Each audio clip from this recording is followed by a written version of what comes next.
This is Voices of CX Podcast Season 5. Recently, the speed of change feels like it's stuck on fast forward, and no one knows what's going to happen next. So we've made it our job to keep you up to speed and help you bring out the very best of your business by discussing the latest ideas with industry professionals, top research institutions, and influential thought leaders. Voices of Customer Experience podcast is brought to you by Worthix, a survey platform that self-adapts according to the changes of the market and the world. Discover your worth at worthix.com.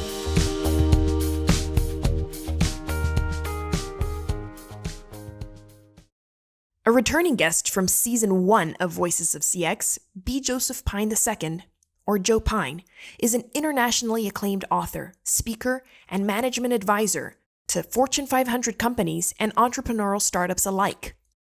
He is co-founder of Strategic Horizons LLP, a thinking studio dedicated to helping businesses conceive and design new ways of adding value to their economic offerings. He and his partner, James H. Gilmore, wrote the best-selling book, The Experience Economy: Work is Theater and Every Business is a Stage, which demonstrates how goods and services are no longer enough. What companies must offer today are experiences. Joe, how are you today? I'm doing well, Mary. Yourself? Quite well. I'm happy to have you on. You're such a great guest to have on. You're still our number one episode, most listened to, most download of the podcast. So it's great to have you back. Well, that's always nice to hear. Thanks. So I wanted to start off this episode bringing up a couple of things that you did address when you were here the first time and kind of talk about, since that was like a year and a half, 2 years ago, what happened since then. And you have this ability, and I'm not going to say that it's to see into the future. I really do think it has to do with hard knowledge and studying and researching, but of understanding the way that the market shifts. So I don't know if you remember even the stuff that you discussed, but one of the main ones that really stuck with me all this time was Toys R Us. Mm-hmm. Because I think right after you recorded that initial podcast, Toys R Us shut down all of their stores. Right. And it was right after the podcast. So it was pretty amazing. There was like one in Canada that they kept open because somebody else owned it. But that was it. Completely gone. Just completely gone. And on that episode, you talked about how Toys R Us seemed to have got the model right at one point, which was creating that experience store in Times Square. Right. And how that could have been their salvation as opposed to trying to compete with the Amazons of the world. If they moved into a time well spent model where people actually went there to enjoy it almost as a showroom. Exactly. And not necessarily a place where they would buy, then maybe that could have been their salvation. And so Toys R Us went out of the market. Everybody know the giraffe cried. We all cried along with the giraffe. And very recently, around Halloween, they announced that they were relaunching an experiential store. How was that for you, hearing that? Well, it is very gratifying, because we actually a colleague of mine ended up writing a digital article for the Harvard Business Review, where we said this is what they should do, mm-hmm. Because we knew they wanted to come out of bankruptcy. Yeah. And come out with new stores. And so we outlined, well, this is what they should do to take a time well spent strategy. And they're basically doing everything we said, except for one very key thing, which is they haven't found a way to charge admission for any of the experiences that they have inside of the store. Right. But they do have an experience store. Instead of a 40,000 square foot warehouse, it's like 6,500 square feet, where kids can actually play in the store. So the amount of toys there is just like a fraction mm-hmm. of what they were before. But as long as they got a good way of turning them over, then the experience will draw people in. The playing with the toys will get them to want to buy the toys. And they should be able to sell, even as much as they did in a 40,000 square foot store, because, the experience is the marketing.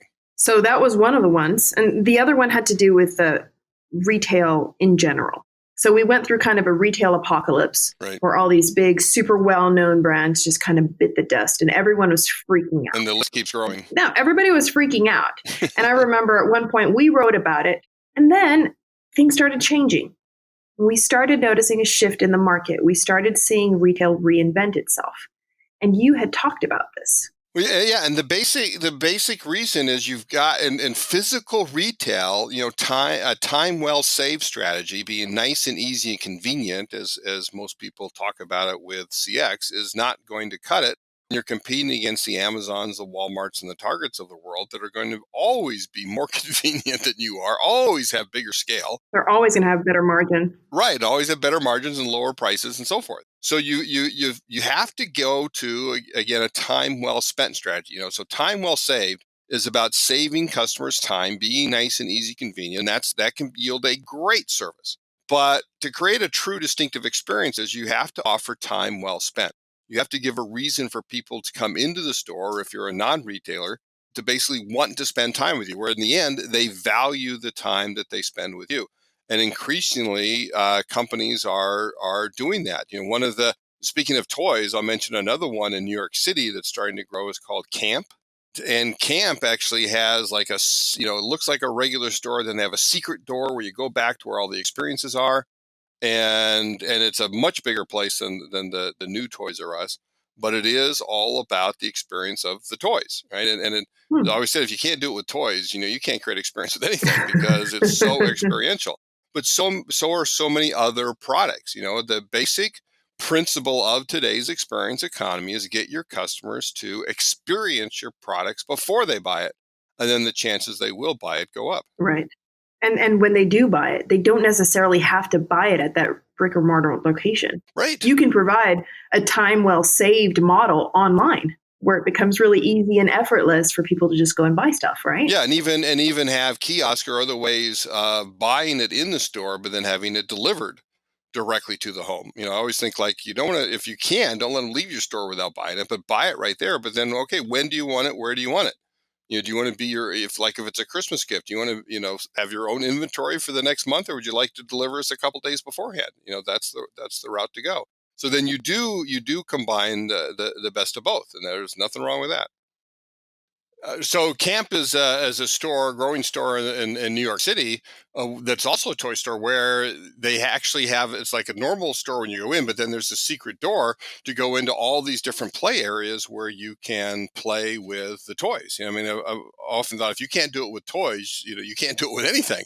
And there are so many experiential products out there, but the basic principle is that in today's experience economy, if you get people to experience your product before they buy it, the chances they will buy it go up. Yeah, and having an easy way for people to then purchase the product that they've already played with, that they've already enjoyed, that they have already experienced, it becomes so much easier to make the sale ultimately. All you have to do is provide an easy way for them to purchase it. So when you have the whole idea, I remember very clearly that you spoke about brick and mortar transforming into either showrooms and or warehouses. And that's exactly what happened. And we have this example with, for example, what Amazon did with Whole Foods, where Whole Foods not only is their experience location, because there is an experience to Whole Foods, so there's no way around it, but it's also become a place from which they can ship things under 2-hour delivery, right? So it's also become a location to ease the process of buying online. Right, exactly. And many companies can do that, where you can use your physical places as warehouses, where you can take something out of inventory there and be able to get it into customers' hands, fairly quickly, because it's going to be close to where your customers are, and then replenish that in a little more time that it takes. Yeah, and it's funny because for a while I think everybody was really scared by e-commerce and what buying online was going to do. And I think that at some point, a lot of executives must have really freaked out, thinking that nobody was ever going to go to stores again. But recent studies and recent polls have shown that that's not true at all, that people have actually started going back to retail, going back to shopping malls, going back to stores, as long as the stores are able to provide an experience that's actually gratifying to people. Exactly. So it kind of brought that back, right? Yeah, that's what it takes, is to provide that experience that people value. Well, that's awesome. So one thing that you didn't talk about when you were with us on the podcast, but I read in your material and I see happening all the time, is the rise of the CXO positions, the Chief Experience Officer within companies. So an interesting thing about the experience economy is that it took more or less 20 years for the experience economy to actually start, right? Yeah. Did it take a little bit longer than you expected? What do you think? Well, recognize, number one, that experiences have always been around. Yeah. Right. So we've always had experiences. They're not a new economic offering. just newly identified. So we can pull them out of the service statistics. We can say, hey, this is something distinctly different, that experiences are a distinct economic offering from services.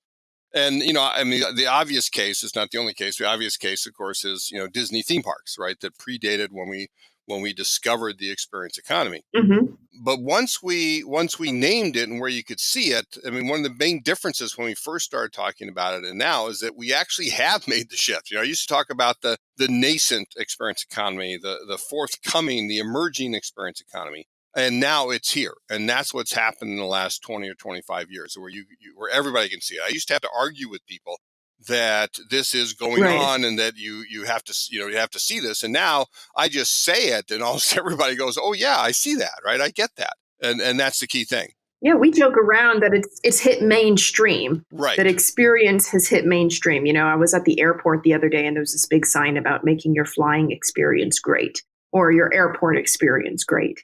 And the other day I was listening to the radio and Quicken Loans had an ad going about their mortgage, and it was making your mortgage experience better. I said, wow.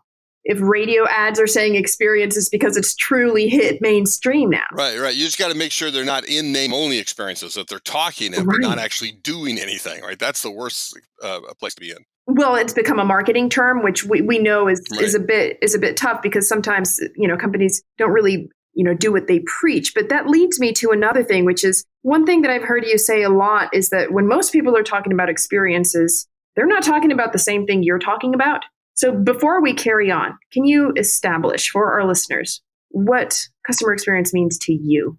Right. So what I think customer experience means to most people, right, as you read about, not everybody, but most people, is they do. I'll use that phrase again. They mean let's make our interactions with customers nice and easy and convenient. Mm-hmm. And those are all well and good, but those are service characteristics. That's time well saved. It's frictionless and so forth. Nice is nice, but it doesn't rise to the level of memorability. And to create a true distinctive experience, you need to create that memory within people. It's why you have to engage them in the experience.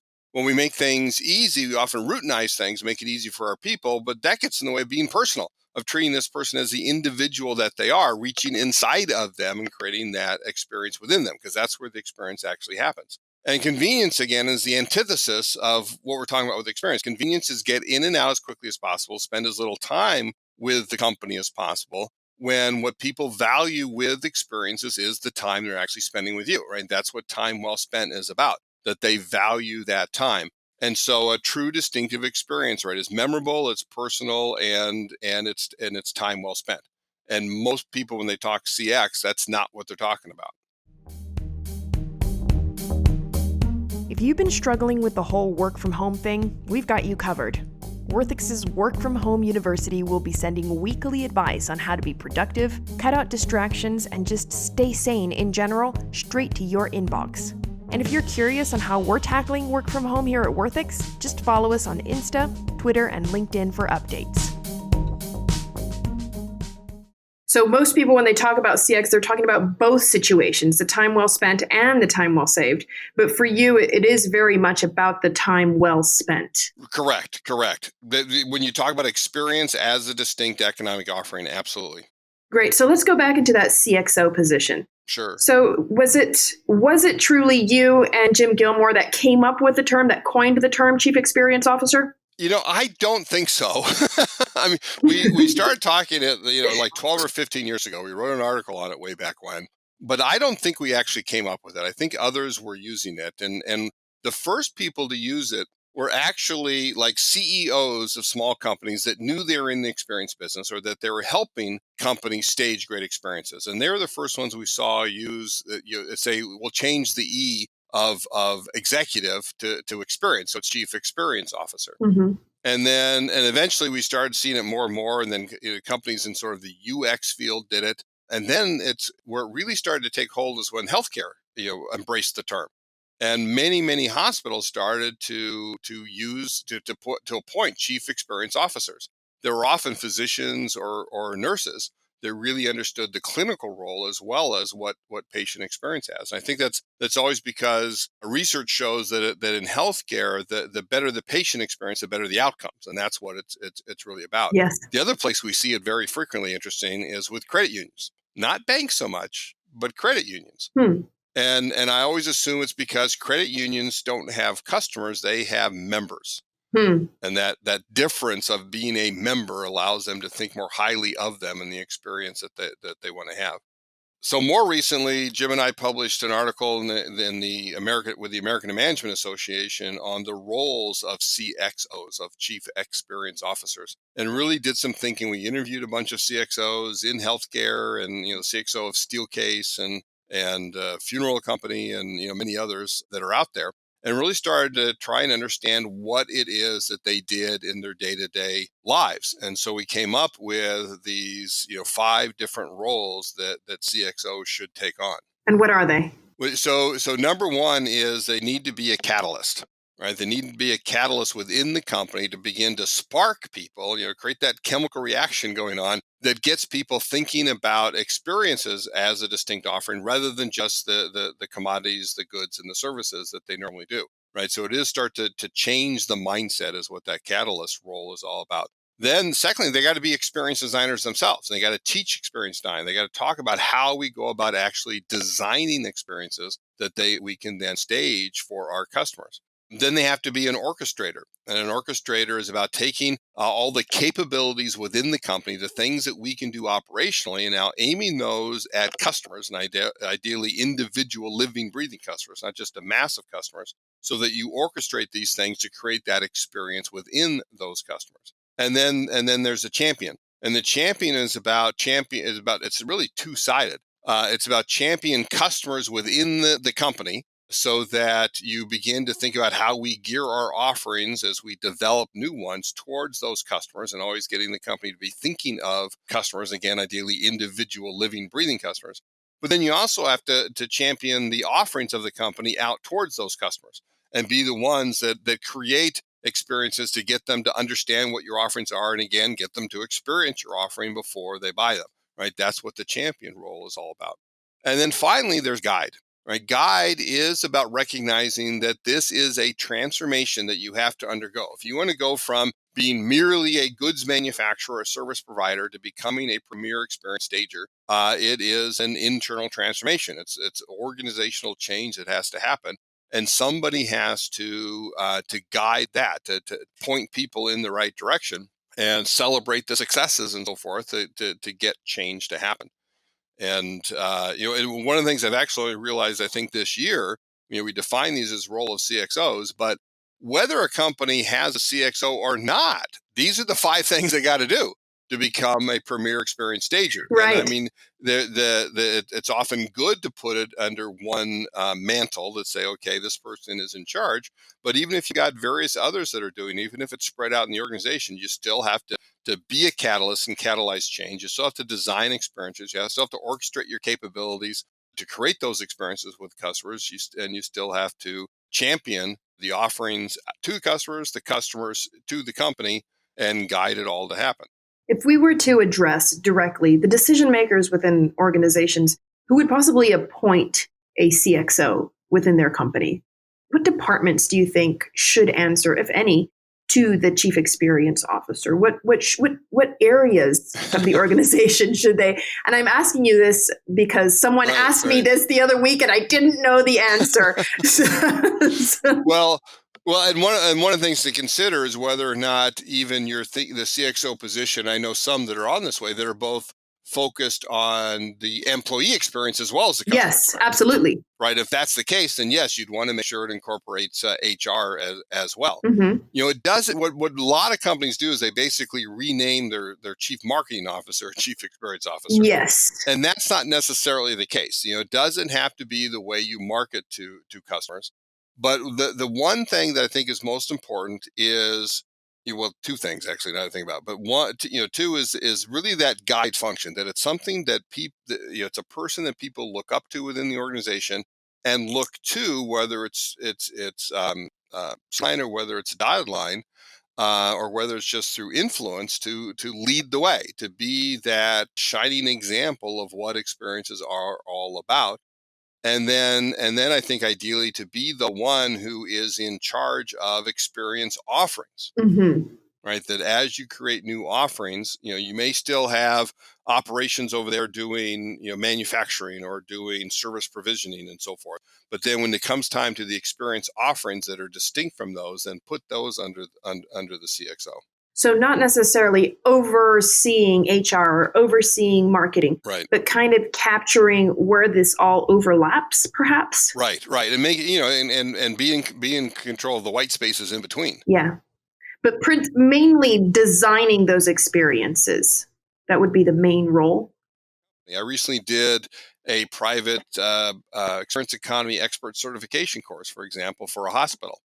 And what they did is they created a center of expertise under the head of experience, about 6 people that were all in the class. And these are the ones that are responsible for understanding what it's all about, for changing the vocabulary, for championing the concept in the company, and then spreading the word. And then when anybody has any question, any issue, any task, then they can use these as sort of internal consultants. And then the rest of the class were all, a single person basically at every hospital or every medical office that this company had, right? And they did that function so they reported to the head of the hospital, for example, but then maintained that horizontal relationship with the center of expertise around experience staging, right? And that can be a great way to do it.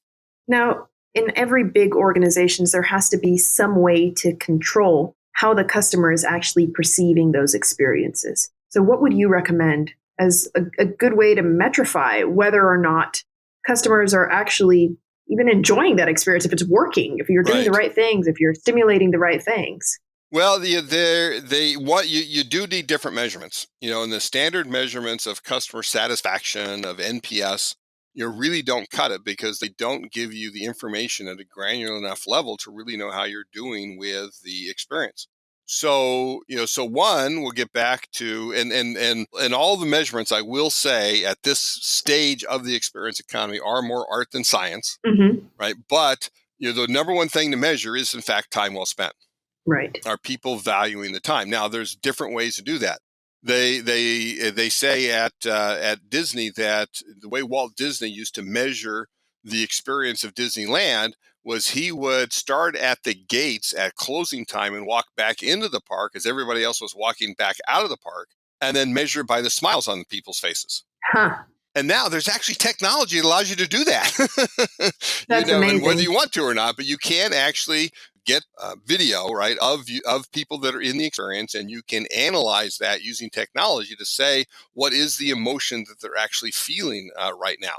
You can also do sentiment analysis on their social media posting, on their comments, on anything else that they're doing, and if there's verbal things that they're saying in the park, you could do that as well. And there's technology to help you to do that. You can start by simply measuring the amount of time.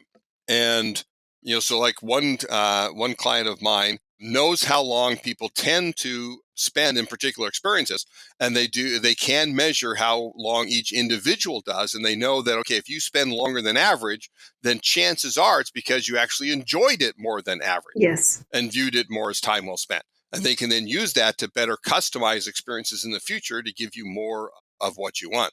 And there's also a company I've worked with called Immersion Neuro that actually has Fitbit-like devices that they can put on your forearm and can measure your level of immersion in the experience, right?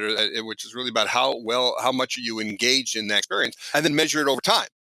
And you could do this on a sampling basis where you just take certain people and sample it, or, for smaller experiences, you can put it on everybody. Eventually, like, in theme parks where they're actually creating wrist devices and so forth, starting with a Magic Band at Disney, then you can, add that functionality to it and then be able to actually, measure time well spent. So that's one of the key things. That's really interesting, actually, because it reminds me of one aspect of hospitality that has to do with the experience, which is dining out at restaurants. And for people who have been in other parts of the world, dining is very experiential. There are courses, sometimes in good restaurants, or 5 courses, right? It's a very leisurely experience where you're savoring the food, etc. And here in the US, there is kind of a staccato rhythm to it where it's you sit down, you get your apps, you get your entrees, you get your dessert, and then you go, so, and I've argued with people. I go to Europe a lot. I've argued with people. They talk about how much food Americans eat. And I said, we don't eat any more food than you do at restaurants. We just get it all at once. In like 20 minutes. Right, exactly. You spread it out over 4 hours, so it doesn't seem as much. But it's very true that, like, I personally love to just sit at a table for hours and just forget about time. And that's something that I think that here in the US, if they had restaurants that did do that, it could become an experience that restaurants could upcharge for it. If you put a higher price tag to something, but people aren't concerned about the waiter putting that check in front of you and saying, no rush here, I just wanted to leave this for your convenience, right. Please leave right away. That's something that can be evaluated as well. And I love that you said that by measuring time, you can see how immersed people are in the experience by seeing how much time they spend in that experience. Right. And then, you go ahead. No, and it reminded me, Toys R Us did come out with an experience that they're charging an entry fee. Oh yeah, what's that? They have like a roadshow thing, kind of like Candytopia. Okay. That goes from city to city. So it's a pop-up. Yeah. Yeah. Okay. Yeah, and you go in and there's giant toys and there's like a marshmallow pool and et cetera, and they're charging a fee for that.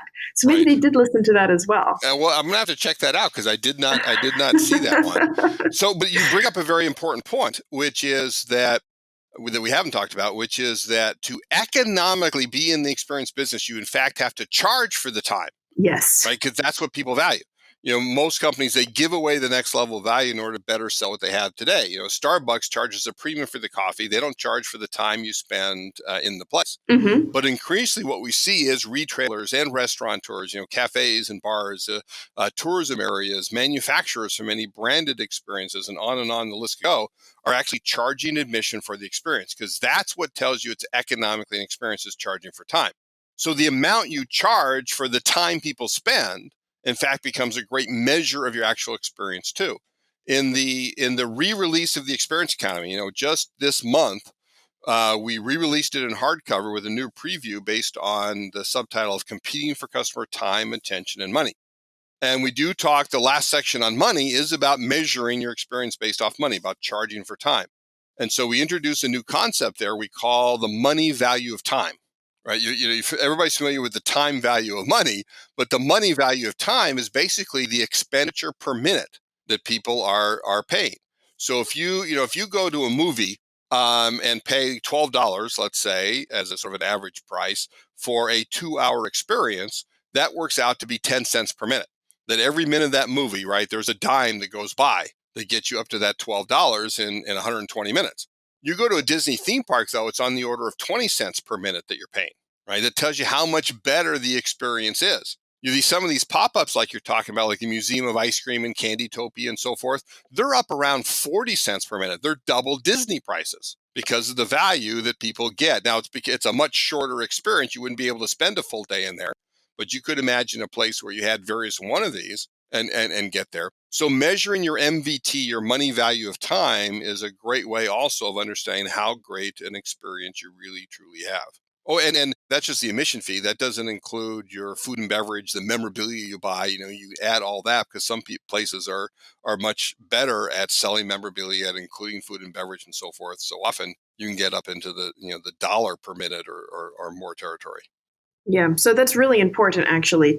In order for it to be an economically viable whatever thing, then you have to add a price tag to the time.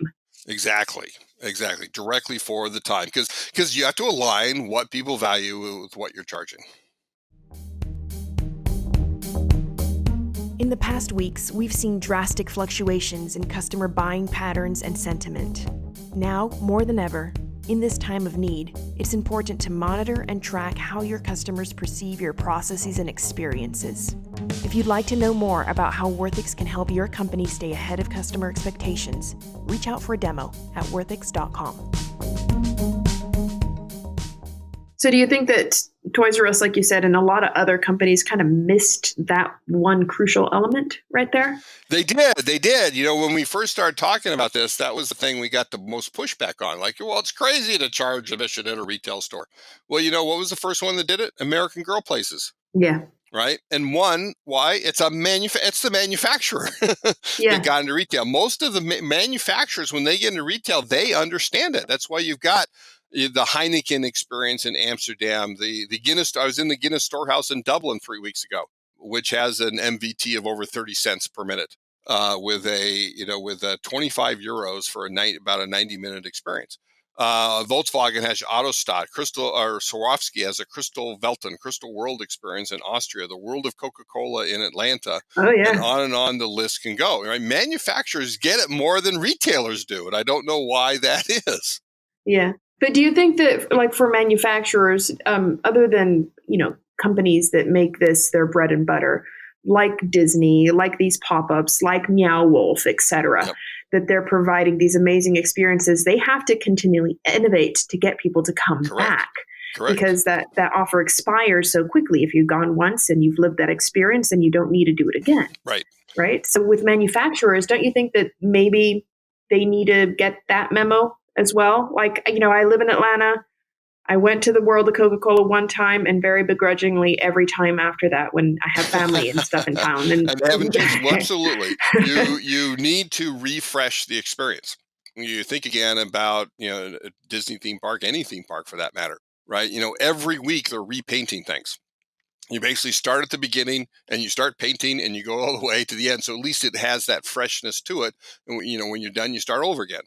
But then you need every year to come out with a new ride, and you need every couple of years to come out with a big thing like a new hotel or some other huge attraction. And you need every 5 or 10 years to come out with an entirely new land, that you do from scratch. So absolutely, you need to refresh the experience. You need to continue to innovate.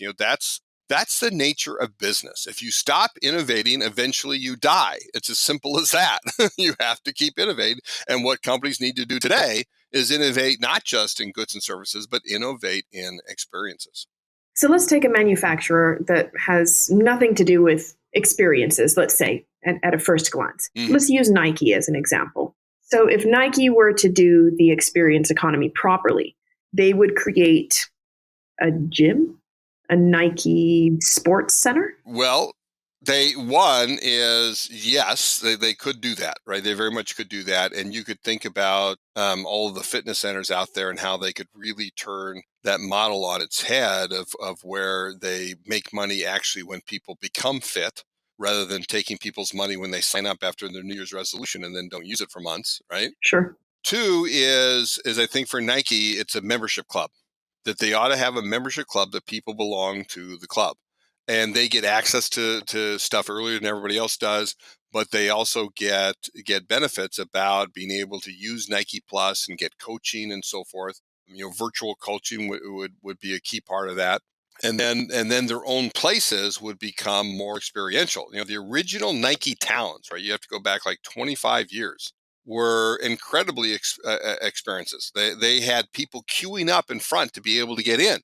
I remember the one in Chicago where you actually could play basketball in the store and do these other things. There were experiences, but over time, they got the merchandising kept creeping up on the floor and so forth, and basically took over. Well, now they're starting to get... Yeah, but they have that again. Yeah, exactly. They're doing it again, but they're not charging a fee for it, which is how my mind is working here. Because they don't quite get that aspect, because they often think, well, it'll turn people away that they won't come. But what you've done is you've just made a qualified buyer, right? If they're willing to pay a fee, right, these people are qualified. These people are dedicated. They're in the market. Yeah. And then it sends a signal that this is a place worth experiencing, which giving away stuff for free absolutely does not. And it gives you the wherewithal then to be able to make it a great experience. It's why all that merchandise in the old Nike towns continually impinged upon the basketball courts and the other experiences, because they weren't making money off of it. So we had to increase our merchandising, right? And that's the death knell of the actual experience that people would love to have in your stores. Now I've got one final question, which may absolutely fit, it may not, which is how time is becoming a lot more scarce. So people have much less time. So can that hinder the model, or is it mostly beneficial? Well, number one, that's actually not true. So, You know what? As I was saying it, right, I know people say this all the time, but it's fundamentally not true. So number one, of course, it's not true because we all have 24 hours a day, 7 days a week, right? Yes. So in that sense, it's not true. But we often think that you sort of like usable time, leisure time is more scarce because we're working so hard and all that sort of stuff, and that's not true either.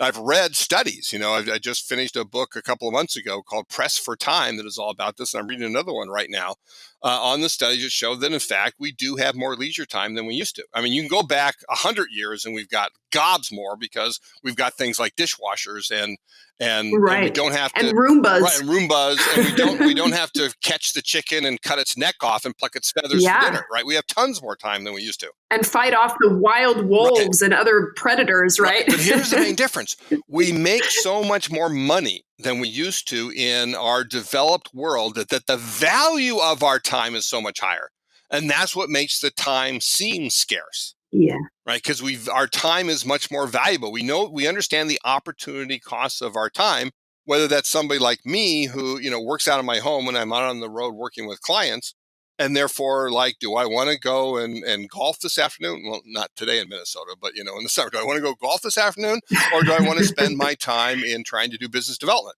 Right, and create more work. Well, there's a trade-off there. Right. And if I feel like, well, I really want to golf, but but my time's too valuable to not spend this half hour doing business development or half day doing business development, right? Then I'm making that trade-off, and it feels like time is more scarce. Yeah. And that's the way it is for everybody. The other key thing, this is something else we point out in the new edition of the book, is that the smartphone is the number one competitor for customer attention, right? And we have so much more competition for that time. We have this explosion of experiences, both in the real world and then through the smartphone and our laptops, et cetera, through the digital world. That huge increase in competition makes it feel like we have more scarce because we have so many more options of how we could spend that time. So does it just mean that we have to work so much harder in creating experiences that are actually worth it? Yes. Yeah, because you're now competing against the world for customer time, attention, and money. So it really is, the core element really just is, it's not about people not having time. It's just about being the most worth it option for people to spend their time. And that's what you're competing for, right? Is their time. And they understand that and they value it more highly. So Joe, Harvard Press relaunched Experience Economy on its 20th anniversary. It came out again. The message is as relevant as ever. How can people buy the book? Amazon? The easiest way is to buy it on Amazon. And you can go directly to Harvard. You can go to Barnes & Noble and anywhere else that you want. But it's always, one-click ordering. Time well saved. Right there. Boom. Done. Convenient. And when it comes to the Chief Experience Officer, I know that you have dedicated time and resources into making this a program. Yeah, you can. And on our website at strategichorizons.com, I've got a thoughts post up there, a blog post we call Thoughts, that talks about these roles of the CXOs. You can see the framework, right, the 2x2, which we define 4 of those 5 roles, and get a link to the full article if you want to take a look at that. And then we also offer our Experience Economy Expert Certification course. I mentioned a private one earlier. We have a public course that we do every August here in the Minneapolis area. And we've also come out this year with an offering called Onstage. That's a frontline video training offering that brings their ideas down to where frontline staff can develop ideas for what they can do to create a better experience, share them, and then apply them in where it actually matters most. It's the direct interaction that they have with customers. That's awesome. And I know that you're very active on social media because that's where I connect with you. So LinkedIn, Twitter, where's the best place to find you? LinkedIn, I'm happy to connect with anybody. And then Twitter, it's at Joe Pine. Right? And you can search me on LinkedIn, but at JOEPINE on LinkedIn. There's a contact page on our website that we come out with an occasional newsletter of articles that we think are interesting around experiences. You can sign up there as well. Awesome. Well, thank you so much for being on. I hope that our listeners find this as valuable as I did. It was a great way to spend my afternoon. All right. Thanks, Mary. I appreciate the opportunity. Awesome.